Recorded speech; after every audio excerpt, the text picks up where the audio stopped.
Nama saya Sada Fariza, mahasiswa Pendidikan Sejarah. Di sini saya akan membahas tentang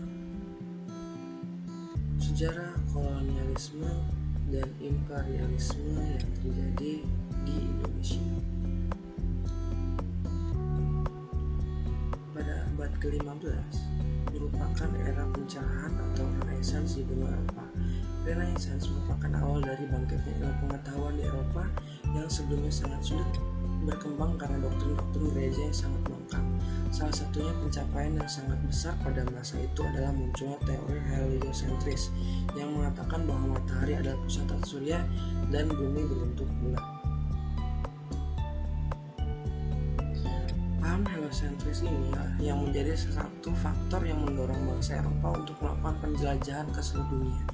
Selain karena kepercayaan bahwa bumi itu bulat, bangsa Eropa terdorong untuk melakukan penjajahan dengan tujuan untuk mendatangi negeri-negeri timur yang kaya raya. Namun pada akhirnya tujuan tersebut berubah menjadi praktik penjajahan, dan di Indonesia pun tak luput dari penjajahan yang dilakukan bangsa tersebut.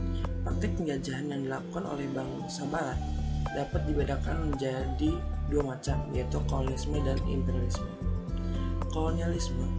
Kolonialisme berasal dari kata kolonus yang berarti suatu usaha untuk mengembangkan kekuasaan suatu negara di luar wilayah negara tersebut. Kolonialisme pada umumnya bertujuan untuk mencapai dominasi ekonomi atau sumber daya manusia dan perdagangan di suatu wilayah. Wilayah koloni umumnya adalah daerah-daerah yang kaya akan bahan mentah untuk keperluan negara yang melakukan kolonialisme. Secara etimologi, kolonialisme berasal dari kolonus yang berarti menguasai.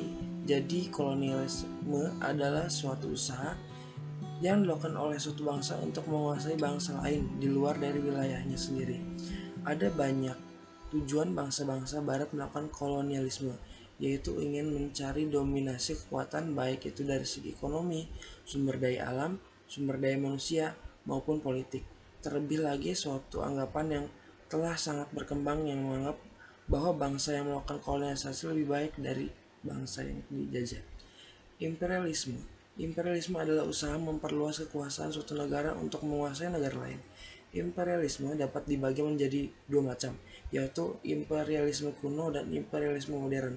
Imperialisme kuno berlangsung sebelum revolusi industri dan bertujuan untuk memiliki kekayaan gold, mencapai kejayaan, glory, dan menyebarkan agama gospel. Spanyol dan Portugis adalah negara yang menjalankan imperialisme kuno, sementara Inggris merupakan negara yang menganut imperialisme modern.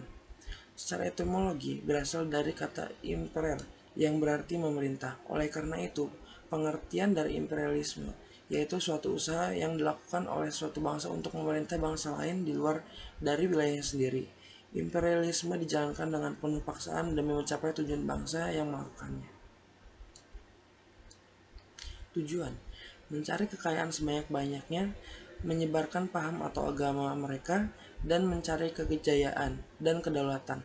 Dengan dasar tersebutlah bangsa-bangsa Barat melakukan kegiatan kolonialisme dan imperialismenya di seluruh penjuru dunia. Perbedaan kolonialisme dan imperialisme. Kolonialisme bertujuan untuk menguras habis sumber daya alam dari negara yang bersangkutan untuk diangkut ke negara induk.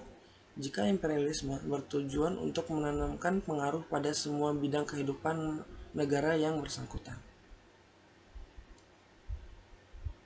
Persamaan kolonialisme dan imperialisme.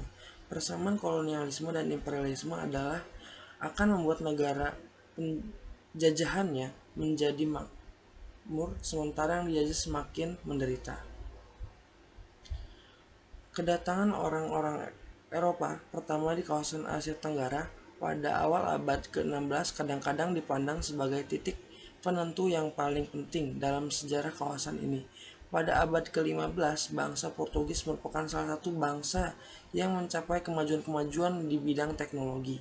Bangsa Portugis telah dapat membuat kapal-kapal yang lebih layak dan canggih dibanding dengan kapal-kapal sebelumnya, memungkinkan mereka melakukan sebuah pelayaran yang sangat jauh. Dengan alasan untuk menguasai impor rempah-rempah di kawasan Eropa, bangsa Portugis mencari daerah kawasan penghasil rempah-rempah terbaik.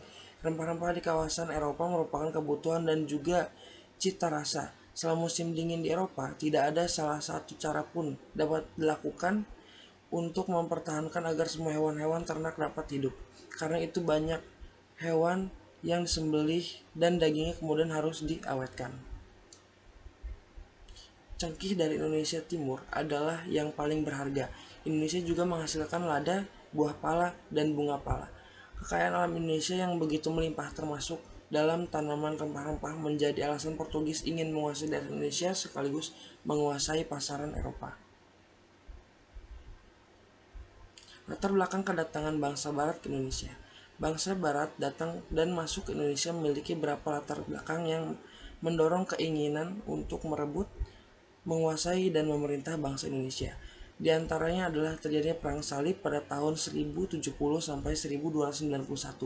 Perang ini melibatkan bangsa Eropa yang berlatar belakang beragama Kristen berhadapan dengan kekhalifahan Turki Utsmani yang beragama Islam.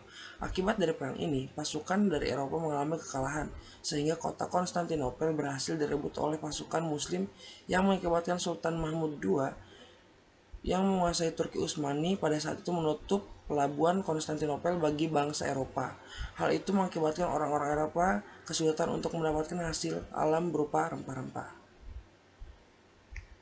Berdasarkan hal itu, maka bangsa-bangsa Eropa melakukan perjalanan untuk ke seluruh penjuru dunia untuk menemukan daerah penghasil rempah-rempah. Indonesia yang notabene merupakan daerah penghasil rempah-rempah tidak luput dari invasi mereka. Mereka juga membawa misi, yaitu gold, glory, dan gospel.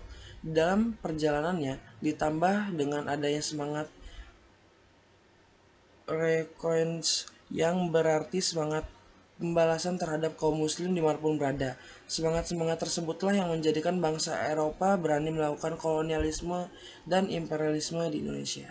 Sekian dan terima kasih.